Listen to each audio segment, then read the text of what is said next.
Good morning once again, and welcome to the Haven Financial Group radio show. I'm Larry Kalvig, founder and CEO of the Haven Financial Group, celebrating 10 years this year.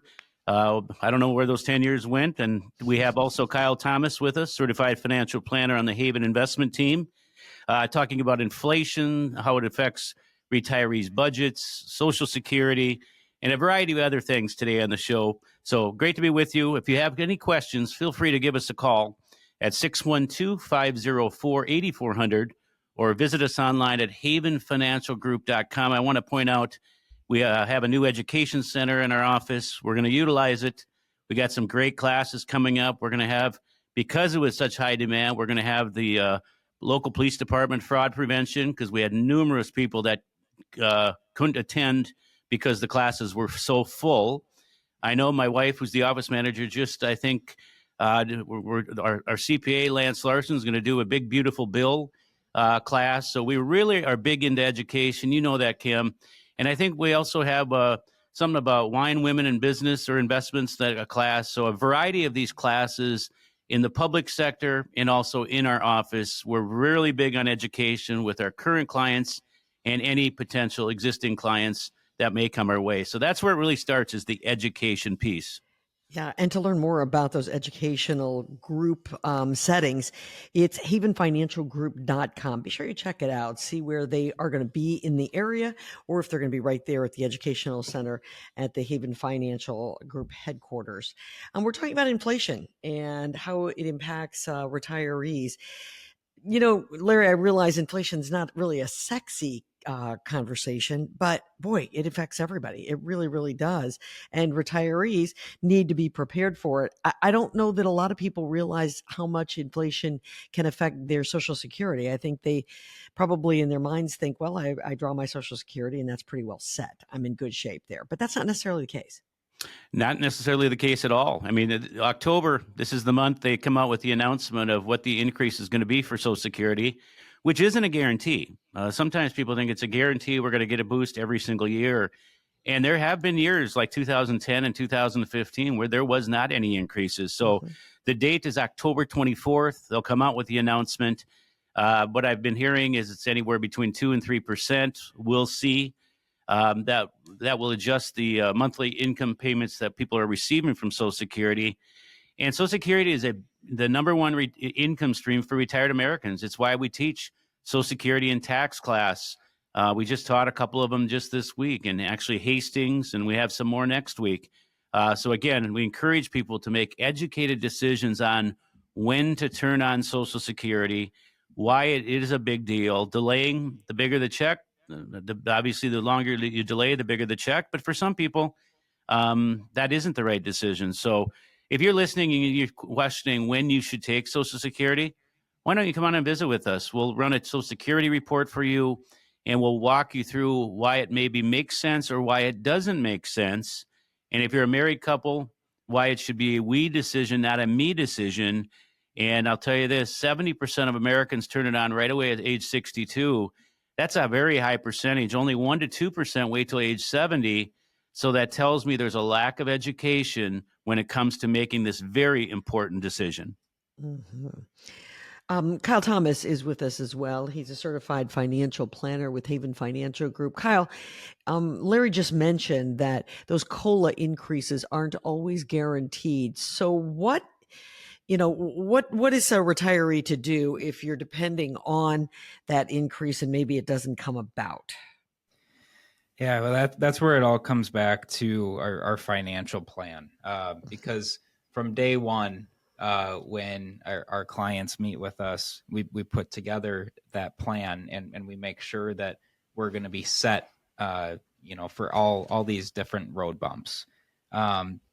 So hopefully, if there is no cost of living adjustment on Social Security and that does impact your plan, hopefully there's other sources or other strategies that we can, pull levers on to make sure that we get the cash flow that we need to live our lives and it doesn't affect us, horribly to where we can't. So there's other strategies that you can look at too. So we have our investments, right? Well, maybe we need to change what accounts we're pulling from in coordination with our taxes as well. And then maybe we let our more aggressive account, try to grow more so in this year where we don't get that cost of living adjustment, and we pull from the other account that's maybe a little more stable or something like that. But there's different strategies that we can pull, because all our investments are invested accordingly to the type of account that they are. We don't just have a blanket investment lineup for all of our different accounts. So that gives us flexibility, especially in times of when there, say, isn't a cost of living adjustment for our Social Security. It gives us more options to be able to live our lifestyle that we were planning on. And then we're not, our hands aren't tied to just one strategy. Can I go back to, I want to go back to Medicare for just a second here, and how inflation impacts Medicare. And, in some situations, I guess if that cost goes up, a lot of people are hoping that COLA, that cost of living adjustment, comes along with it. What if it doesn't? Medicare still, we can see that go up in these inflationary times, correct? Yes, we certainly can. And the inflation number on Medicare within our analysis is actually higher as well. So we kind of base that at about a 5.8% inflation number every single year, whereas I mentioned before, our base inflation number is about 3% for everything else.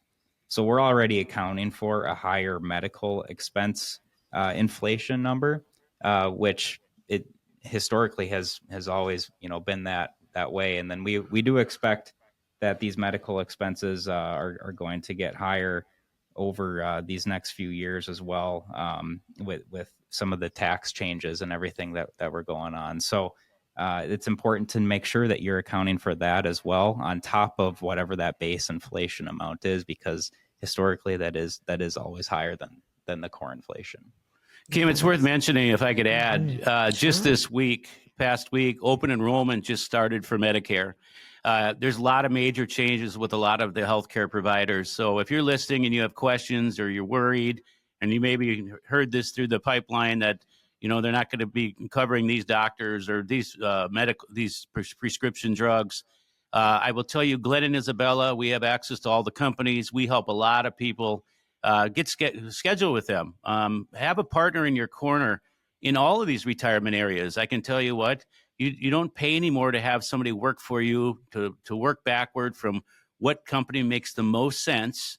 And I can tell you, and we've talked every week about how people underestimate healthcare and Medicare.